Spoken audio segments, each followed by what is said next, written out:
సింగ్ రాజ్గురు సుఖదేవ్ల 93వ వర్ధంతి సందర్భంగా కొత్తపేటలోని భగత్ సింగ్ విగ్రహం వద్ద రైతు కార్మిక సంఘాల ఐక్యవేదిక ఆధ్వర్యంలో వర్ధంతి కార్యక్రమం జరిగింది। ఈ కార్యక్రమంలో సిపిఐ రాష్ట్ర కార్యదర్శి వర్గ సభ్యులు జంగాల అజయ్ కుమార్ పాల్గొని నివాళులర్పించారు।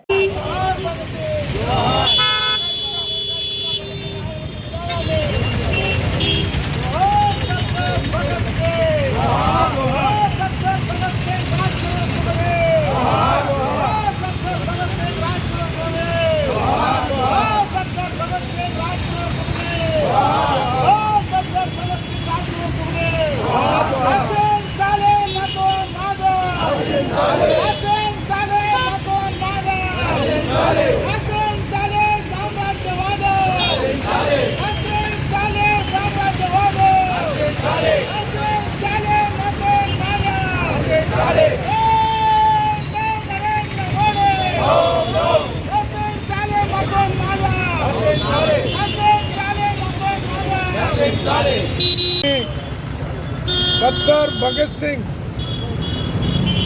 93వ వర్ధంతి సందర్భంగా ఆ మానవుని స్మరించుకుంటూ ఈ రోజున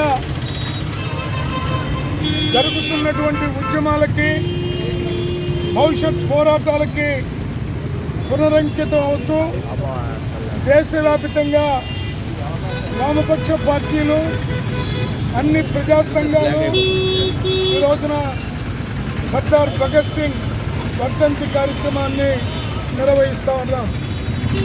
ఈ రోజున ఆ రోజు కామ్రేడ్ భగత్ సింగ్ బ్రిటిష్ సామ్రాజ్యవాదానికి వ్యతిరేకంగా పోరాటం చేసి తనువు చాలించి స్వాతంత్ర సంగ్రామంలో యువతకు స్ఫూర్తినిచ్చేటటువంటి పోరాటాన్ని నిర్వహించడం అనేది జరిగింది।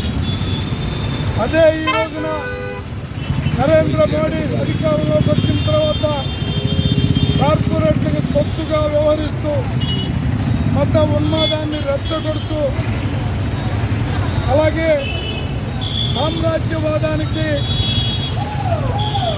మన దేశంలో కూడా బాటలు వేస్తూ అత్యంత దారుణమైనటువంటి పద్ధతుల్లో దేశాన్ని సర్వనాశనం చేస్తూ ఉన్నారు।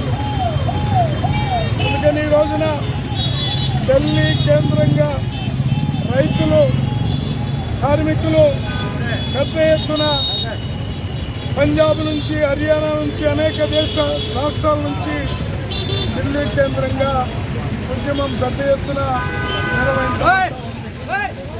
ఈ ఉద్యమం మరింత ఫలప్రదం కావాలని భారతదేశంలో నరేంద్ర మోడీ లాంటి మతోన్మాదాన్ని రెచ్చగొట్టి కార్పొరేట్ శక్తులకి దాసోహం అనేటటువంటి దేశ సార్వభౌమత్వానికి ప్రమాదం వాటిల్లేటటువంటి ఇలాంటి వాతావరణంలో భగత్ సింగ్ స్ఫూర్తిగా ఉద్యమాల్ని ముందుకు తీసుకెళ్ళి వెళ్ళాలని ప్రతిజ్ఞ పొందుతూ ఉన్నాం।